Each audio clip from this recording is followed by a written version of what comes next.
নমস্কার বন্ধুরা, তোমরা সবাই কেমন আছো? ভালো আছো কিনা? আর আমি তো মোটামুটি ভালোই আছি, চলছে বাস। আর আজকে আমি নতুন ম্যাক্সি করে নিয়েছি। এই ম্যাক্সিটা সেদিন এনেছি, তোমাদের সাথে তো আমি শেয়ার অবশ্যই করেছি আমার ম্যাক্সি এনেছি যখন।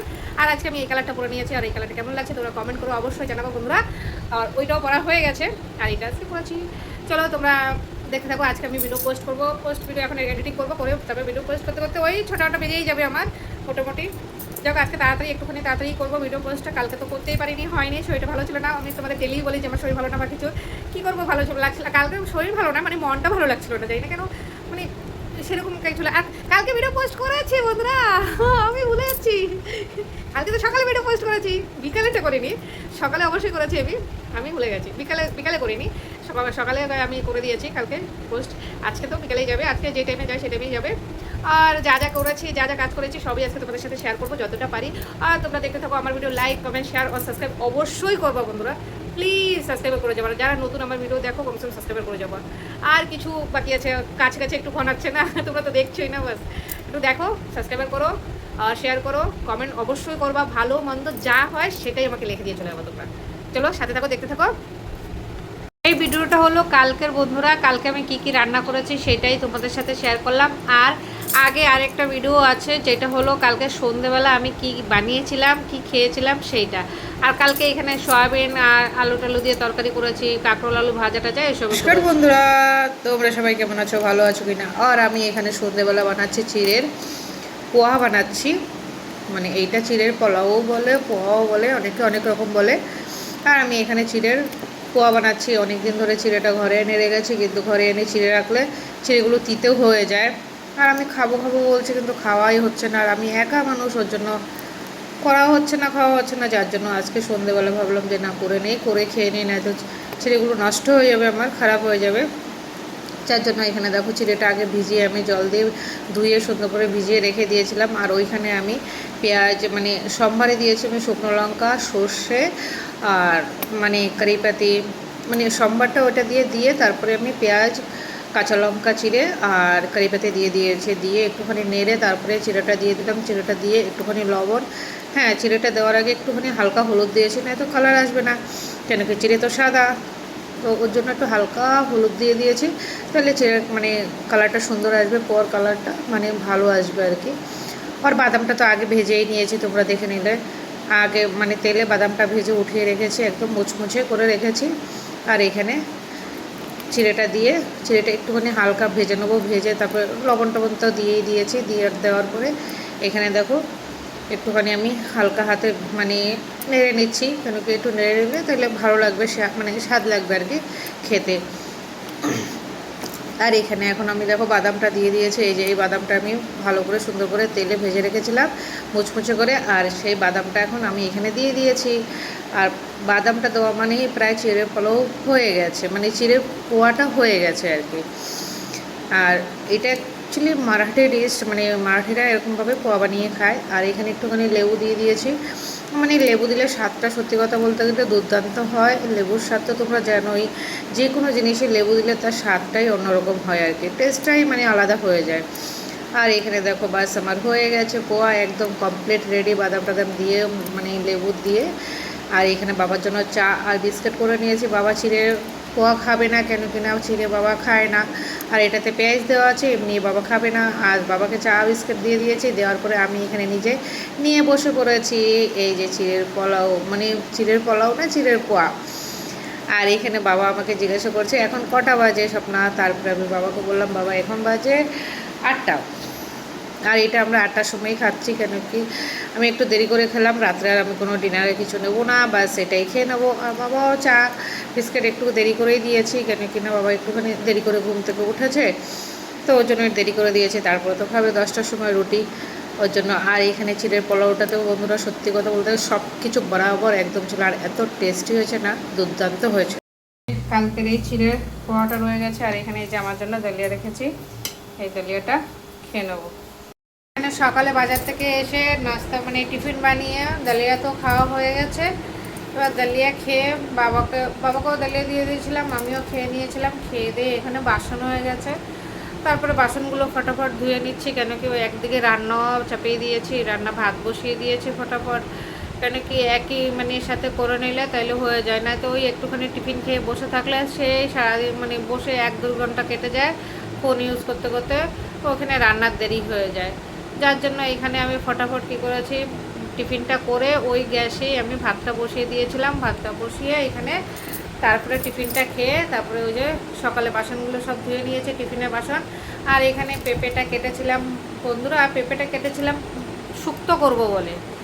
পেঁপেটা এত সুন্দর মানে এত মানে কি বলবো, তাজার কচি পেঁপেটা দেখে না মনে হলো কি না এটা দিয়ে সিদ্ধই খাওয়াটা বেস্ট হবে।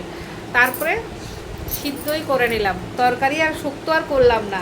আর শুক্তো খেলে বাবা এক টাইম খেতো, ওর জন্য আর শুক্তো করি নাই, যার জন্য পেঁপেটা সিদ্ধ দিয়ে দিয়েছি। আর এখানে টমেটো নিয়ে নিয়েছি, টমেটোর টক করবো, কেন কি বাবা টমেটোটা খুব পছন্দ করে, মানে বাবার বলতে গেলে টমেটো টকটা খুব ফেভারেট, খুব ভালো খায় এই টমেটোর টকটা। তারপরে আমি ভাবলাম যে না, বাবার জন্য কিছু টমেটোর টক করে দেয়। টমেটোর টক আমি খাই না, ওই খেলে গা হাত পা ব্যথা করে, ওর জন্য আমি আর টমেটোর টকটা খাইনি, বাবার জন্যই করেছি অল্প একটুখানি, কিন্তু বাবা খেয়েছে খুব ভালো আর কি। এখানে টমেটোগুলো কেটে নিচ্ছি। আর ওইদিকে ভাত হচ্ছিল, আমার ভাত বসিয়ে দিয়েছি একদিকে, আরেকদিকে আমি ভাত মানে হ্যাঁ ভাত হয়ে গেছিলো আমার। আর কুকারে ওইদিকে আমি পেঁপে সিদ্ধটা বসিয়ে দিয়েছি। আর এক সাইডে এখন এখানে ওই যে কুকারে পেঁপেটা সিদ্ধ হচ্ছে, আর এই সাইডে আমি এখন টমেটোর টকটা করে নেবো ফটাফট। আর রান্না খুব তাড়াতাড়ি, এখন 12:30 ভিতরেই 12টার ভিতরেই রান্না হয়ে যায়, খুব তাড়াতাড়ি রান্না হয়ে যায়। কেন কি একসাথে টিফিন করার পর পরেই রান্না চাপিয়ে দেই, কেন কি দেরি হলে ভীষণ দেরি হয়ে যায়, সব কাজের দেরি হয়ে যায়। আর এখানে মাছ নামিয়ে নিয়েছি, কেন কিনা আগের একটু মাছ ছিল, সেই মাছটা নামিয়ে নিয়েছি। ওইখানে 3-4-5 পিসের মতো মাছ ছিল, তো ওর ভিতরে আমরা মানে বাবার জন্য ভাজবো, বাবার একটুখানি ওই টকের সাথে একটা মাছ ভাজা হলে বেস্ট খাওয়া হয়ে যাবে, তো ওর জন্য মাছটা নামিয়ে নিয়েছি। আর মাছটা আগেই বাজার থেকে এসেই ভিজিয়ে দিয়েছিলাম। আর এখানে টকটা সম্বাদ দিয়ে বসাবো এখন, কেন কিনা একদিকে টক আর একদিকে কুকারে মানে পেঁপেটা সিদ্ধ হয়ে গেলে ফটাফট একদম ঝটফট হয়ে যাবে আমার কাজগুলো।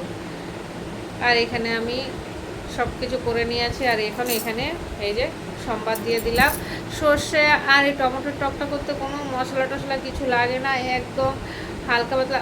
কাঁচা লঙ্কা দিয়ে করলে হয়, কিন্তু কাঁচা লঙ্কা তো বাবা খাবেই না, লঙ্কা একদম খেতে চায় না, তো আর লঙ্কা দেই না। আর এই যে টমেটোটা একটুখানি দিয়ে লবণ হলুদ দিয়ে ঢেকে দিয়ে দিয়েছিলাম, আর দেখো একদম গলে গেছে, ভেঙে তারপরে ওরকম জল দিয়ে দিলাম, জল দিয়ে এবার একটুখানি ফুটিয়ে তারপরে নামিয়ে দেবো। মানে এই টকটা করতে একদম ইজি হয়ে যায়, সব থেকে শর্টকাট আমি মানে কিছু মনে হয় যদি এই টমেটোর টক, আর এটা খুব ভালো খায়।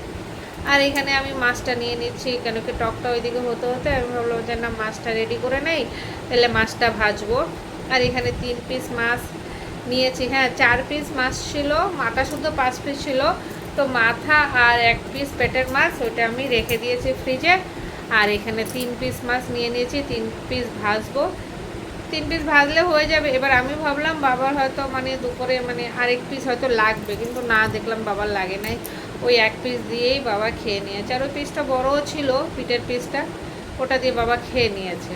তো আর এই পেটের পিসটা পুরোই রয়েছে, পেটের পিসটা খাওয়া হয় নাই দুপুরে। আর এখানে আমি লবণ আর হলুদ মেখে নিয়েছি, কেন কি না মেখে ওইটা হতে হতে এটা রেডি করে নিলে তাহলে একদম ঝটফট কাজ হয়ে যায়। মানে একটা করে বসে থাকলে আরেকটা করবো, তো এরকম করতে অনেক দেরি হয়ে যায়। আমার এখন কাজ খুব তাড়াতাড়ি হয়ে যায় বলতে গেলে। এই যে এখানে সব হয়ে গেছে, মেখে টেখে একদম রেডি করে নিয়েছি। এবার এখানে টকটা নামিয়ে দেবো ফটাফট, কেন কি টকটাও হয়ে গেছে, দেখো টকটা অনেকটা ফুটে একদম গাঢ় গাঢ় মানে প্রায় হয়ে গেছে। আর এখানে টকটা নামিয়ে দেবো, নামিয়ে তারপরে মাছ ভাজাটা বসাবো। আর এখানে টকটা নামিয়ে দিয়েছি, অল্পই একটু টক করেছি, তাও রয়ে গেছে, বাবা খেয়েও তাও অনেকটা টক রয়ে গেছে, সেটা এখন দেখা যাক রাত্রে। আর এটা হলো নিরামিষ টক, মাছটা পরে ভাজছি। আর এখানে পেঁপেটা সিদ্ধ দেখো বন্ধুরা, পেঁপেটা নামিয়ে দিয়েছি, আর এখানে মাছটাও ভেজে নিচ্ছি। একদিকে পেঁপে সিদ্ধটা নামাচ্ছিলাম, আরেকদিকে মাছটা ভেজে নিচ্ছিলাম। এই যে এখানে আমার রান্নাবান্না পুরো কমপ্লিট হয়ে গেছে, সেটাই তোমাদের সাথে শেয়ার করলাম। দেখো পেঁপে সিদ্ধ, মাছ ভাজি, আর এখানে টমেটোর টক, আর এখানে ভাত, একদম ঝটপট মানে রান্নাবান্না কমপ্লিট হয়ে গেছে। আর তারপরে এখানে পুরো রান্নাঘর গুছিয়ে নিয়েছি একদম। আর ওয়েদারটাও দেখো কি বৃষ্টি, একটু একটু কিন্তু তখন বৃষ্টি নেমেছিল, এইখানে পুরো রান্নাঘর পরিষ্কার করে দিয়েছি, গ্যাস ট্যাস মুছে ওদের। তারপরে যা বৃষ্টি নেমেছে বন্ধুরা, ঝাড় ঝাড় করে, বাবা রে বাবা, সেই লেভেলে বৃষ্টি হচ্ছে। আর ওইটাই আমি তোমাদের সাথে বলছিলাম। আর এইখানে দেখো ঘরের কি অবস্থা। তোমরা কি বিশ্বাস করবে, এখন বেলা বাজে 1:45, কিন্তু তোমরা দেখো ঘরের অবস্থা অন্ধকার হয়ে, আমার হলটা তো দেখাচ্ছি তোমাদের, দেখো হল দেখো পুরো অন্ধকার হয়ে গেছে। মানে এতটা বৃষ্টি নেমেছে অন্ধকার করে, পুরো মনে হয় কি সন্ধে হয়ে গেছে। দেখো এই যে রান্নাবান্না করে গেছি আমি, আর এখানে দেখো পুরো অন্ধকার হয়ে বৃষ্টি, এত জোর বৃষ্টি নেমেছে। বাবাকে তো দেখাই যাচ্ছে না, এখানে দেখো বাবা শুয়ে রয়েছে অন্ধকারে, বিছানা দেখাই যাচ্ছে না বাবা, এতটা অন্ধকার হয়ে গেছে। আর এই দেখো এখানে আমি জানালাটা বন্ধ করে নিই, বৃষ্টিতে শুনতে গেছে কিনা, না অতটা কিছু না। অ্যাকচুয়ালি এই সাইডে বৃষ্টি হচ্ছে না, আর এই দেখো কী বৃষ্টি হচ্ছে, প্রচুর পরিমাণে বৃষ্টি হচ্ছে এখানে। এই দেখো বৃষ্টিও সেই বৃষ্টি নেমেছে, বাবারে বাবা, পুরো ঘর অন্ধকার হয়ে গেছে আমার। তোমাদের দেখাচ্ছি, এই ঘরটা তো পুরোই অন্ধকার। আর এখানে দেখো বারান্দা পুরো জল ভিজে গেছে। এই দেখো কি অবস্থা দেখো। আর এইখানে আমরা ভাত খাচ্ছি, মানে বাবা আর আমি এখানে পেঁপে সিদ্ধ দিয়ে ভাত খেতে বসে পড়েছি, দুপুরের খাওয়া দাওয়া। আর পেঁপে সিদ্ধটা সত্যি বন্ধুরা বলবো, যেমন পেঁপেটা ছিল তেমনই দুর্দান্ত ছিল। আমরা পেঁপে সিদ্ধ দিয়ে প্রায় ভাত খাওয়া হয়ে গেছে আমার। আর এখানে দেখো বাবাও খাচ্ছে, হয়েছে